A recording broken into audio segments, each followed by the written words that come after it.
السلام علیکم ورحمۃ اللہ وبرکاتہ۔ میں Muhammad Farooq, the smart school sir Syed Ahmed Khan campuses and Gulistan Johar class 9 اور کلاس 10 کے تمام طلبہ و طلبات سے مخاطب ہوں۔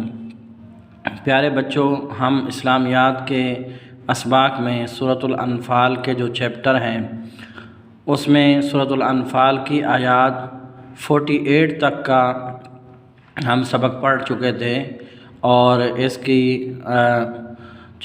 PDF بھی ہمیں ملی ہے، اور ساتھ میں ریکارڈڈ ویڈیو بھی آپ کو مل گئی ہوں گی۔ تو آج میں نئے چیپٹر شروع کر رہا ہوں، اس کی ریکارڈڈ ویڈیو آپ کو مل جائے گی، اور وہ ہے الدرس الثانی دال سورۃ الانفال آیات نمبر 49 تا 58، آیات نمبر 49 تا 58 یہ نئے چیپٹر میں شروع کر رہا ہوں۔ تو جس طریقے سے ہم پہلے قرآن پاک کی آیات کی تلاوت جو ہے نا وہ سنتے ہیں اور تلاوت کی جاتی ہے، پھر اس کے بعد ان آیات مبارکہ کا ترجمہ اور ساتھ میں تشریح بھی بتائی جاتی ہے، تو اسی طریقے سے میں اس چیپٹر کو جو ہے نا شروع کروں گا، اور ترجمہ اور تشریح ہوگی۔ ترجمہ تشریح کے بعد پھر اس کے بعد جو ہے نا ہم مشکل کلمات اور ساتھ میں کوشچن آنسر کریں گے۔ صحیح ہے پیارے بچوں؟ تو میں اپنے سبق کو شروع کر رہا ہوں، آپ توجہ سے اور دھیان سے سنیے گا، اور اس ویڈیو کو بھی بار بار دیکھیے گا تاکہ جو ہے نا یہ آپ کو اچھے سے سمجھ بھی آ جائے۔ اعوذ باللہ من الشیطان الرجیم، بسم اللہ الرحمن الرحیم۔ اذ يقول المنافقون والذین فی قلوبهم مرض غر هؤلاء دینهم ومن يتوکل علی اللہ فإن اللہ عزیز حکیم۔ ولو ترى إذ يتوفى الذين كفروا الملائكة يضربون وجوههم وأدبارهم وذوقوا عذاب الحريق ذلك بما قدمت أيديكم وأن الله ليس بظلام للعبيد۔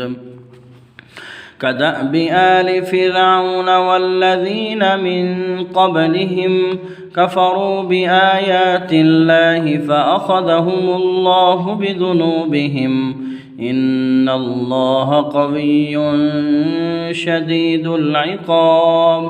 ذلك بأن الله لم يكن مغيرا نعمة أنعمها على قوم حتى يغيروا ما بأنفسهم وأن الله سميع عليم۔ كدأب آل فرعون والذين من قبلهم كذبوا بآيات ربهم فأهلكناهم بذنوبهم وأغرقنا آل فرعون وكل كانوا ظالمين۔ إن شر الدواب عند الله الذين كفروا فهم لا يؤمنون، الذين عاهدت منهم ثم ينقضون عهدهم في كل مرة وهم لا يتقون۔ فإما تثقفنهم في الحرب فشرد بهم من خلفهم لعلهم يذكرون، وإما تخافن من قوم خيانة فانبذ إليهم على سواء إن الله لا يحب الخائنين۔ صدق اللہ العظیم۔ تو پیارے بچوں، میں نے تلاوت آپ کو سنا لی، آپ نے بھی سن لی، اور اس کے بعد ہم ترجمہ کریں گے ان آیات مبارکہ کا۔ اذ یقول المنافقون، اس وقت منافق اور کافر جن کے دلوں میں مرض تھا، کہتے تھے کہ ان لوگوں کو ان کے دین نے مغرور کر رکھا ہے، اور جو شخص خدا پر بھروسہ رکھتا ہے تو خدا غالب حکمت والا ہے۔ اور کاش تم اس وقت کی کیفیت دیکھو جب فرشتے کافروں کی جانیں نکالتے ہیں، ان کے منہوں اور پیٹھوں پر کوڑے ہتھوڑے وغیرہ مارتے ہیں اور کہتے ہیں اب عذاب آتش کا مزہ چکھو۔ یہ ان اعمال کی سزا ہے جو تمہارے ہاتھوں نے آگے بھیجے ہیں، اور یہ جان رکھو کہ خدا بندوں پر ظلم نہیں کرتا۔ یہ جو 3 آیات مبارکہ کا میں نے ترجمہ پڑھا ہے، اس کی تشریح یہ ہے کہ جب آپ صلی اللہ علیہ وسلم نے صحابہ سے فرمایا کہ آپ جنگ کی تیاری رکھو اور جنگ کی تیاری کرو، جب صحابہ جنگ کی تیاری کرنے لگے تو منافقین یہ کہنے لگے کہ دیکھو یہ بہت مٹھی بھر لوگ ہیں اور کم لوگ ہیں، اور یہ جنگ کی تیاری کر رہے ہیں، اور جن کے لیے جنگ کرنے جا رہے ہیں تو وہ تو زیادہ تعداد میں ہیں، ان کے پاس اسلحہ بھی زیادہ ہے، تو یہ کیسے مقابلہ کریں گے؟ تو اللہ پاک نے فرمایا ہے کہ وَمَن يَتَوَكَّلْ عَلَى اللَّهِ، کہ جو اللہ پر بھروسہ رکھتا ہے تو اللہ زبردست حکمت والا ہے، اللہ ہی جو ہے نا ان کا مددگار ہوتا ہے۔ اور جو مومن اللہ پر بھروسہ رکھتا ہے اللہ پاک اس کی مدد ضرور کرتا ہے۔ اور دوسرا یہ ہے کہ اللہ پاک اس میں یہی فرما رہے ہیں کہ اگر تم دیکھ لو کہ کافروں کی جب جانیں نکالتے ہیں فرشتے اور کس طرح ان کو مارتے ہیں، ان کے منہوں پر، ان کی پیٹھوں پر، ان کے اوپر ان کو ضرب لگاتے ہیں اور ہتھوڑے مارتے ہیں ان کو، اور پھر ان کی جو ہے نا وہ روح قبض کرتے ہیں، اور یہ عذاب ان کو کس وجہ سے ہے کہ انہوں نے جو ہے نا کیا ہے، ان کے وہی اعمال ہیں جو انہوں نے آگے بھیجے ہیں، اور جو یہ کفر کے اوپر ڈٹے رہے۔ اور اللہ پاک جو ہے نا بندوں پر ظلم نہیں کرتا بلکہ بندہ اپنے اوپر خود ہی ظلم کرتا ہے۔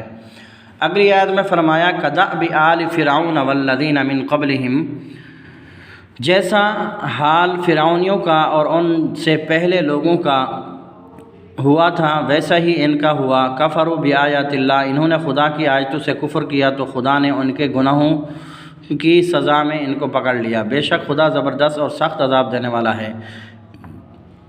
یہ اس لیے کہ جو نعمت خدا کسی قوم کو دیا کرتا ہے جب تک وہ خود اپنے دلوں کی حالت نہ بدل ڈالیں خدا اسے نہیں بدلا کرتا، اور اس لیے کہ خدا سنتا جانتا ہے۔ کدأب آل فرعون، جیسا حال فرعونیوں اور ان سے پہلے لوگوں کا ہوا تھا ویسا ہی ان کا ہوا۔ کذبوا بآیات ربہم، انہوں نے اپنے پروردگار کی آیتوں کو جھٹلایا تو ہم نے ان کو ان کے گناہوں کے سبب ہلاک کر ڈالا اور فرعونیوں کو ڈبو دیا۔ وَكُلٌّ كَانُوا ظَالِمِينَ، اور وہ تھے ظالم۔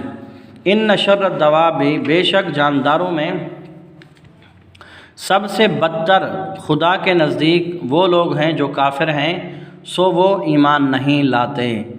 یہاں سے فرعون اور آل فرعون کا جو ہے نا ذکر کیا ہے کہ ان کی ہلاکت کے اسباب کیا تھے۔ تو ایک تو ان کا سبب یہ بتایا کفروا بآیات اللہ، کہ وہ اللہ کی جو ہے نا کیا ہے آیات کا انکار کرتے تھے۔ کذبوا بآیات ربہم، دوسرا بتایا کہ اللہ کی آیات کو جھٹلاتے تھے۔ ایک تو کفر کرتے تھے، دوسرا یہ ہے کہ وہ اللہ کی آیات کو، اللہ کے احکامات کو جھٹلاتے تھے۔ اور ان کا جب ظلم انتہا کو پہنچ گیا، جب وہ ظلم پہ ظلم کرنے لگے، نافرمانی ان کی حد سے تجاوز کر گئی اور حد سے جب بڑھ گئی، تو پھر اللہ پاک نے جو ہے نا فرعون اور آل فرعون کے اوپر اپنا عذاب بھیجا اور فرعون کو بھی غرق کر دیا اور آل فرعون کو بھی غرق کر دیا۔ وَكُلٌّ كَانُوا ظَالِمِينَ، اور پھر فرمایا وہ سب ظالم تھے۔ اور آگے فرمایا کہ جانداروں میں سب سے بدتر اللہ کے نزدیک کیا ہیں، وہ کافر ہیں، کیونکہ وہ اللہ پر ایمان نہیں لاتے۔ اگلی آیت میں فرمایا الذین عاہدت منہم ثم ینقضون عہدہم فی کل مرۃ وہم لا یتقون، جو لوگ تم سے صلح کا عہد کیا ہے، جن لوگوں سے تم نے صلح کا عہد کیا ہے پھر وہ ہر بار اپنے عہد کو توڑ ڈالتے ہیں اور خدا سے نہیں ڈرتے۔ اگر تم ان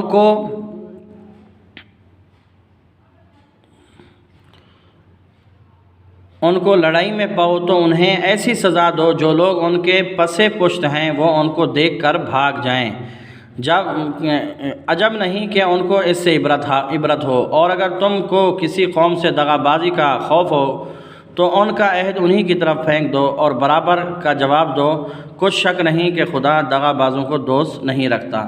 ان آیات مبارکہ کے اندر یہ فرمایا گیا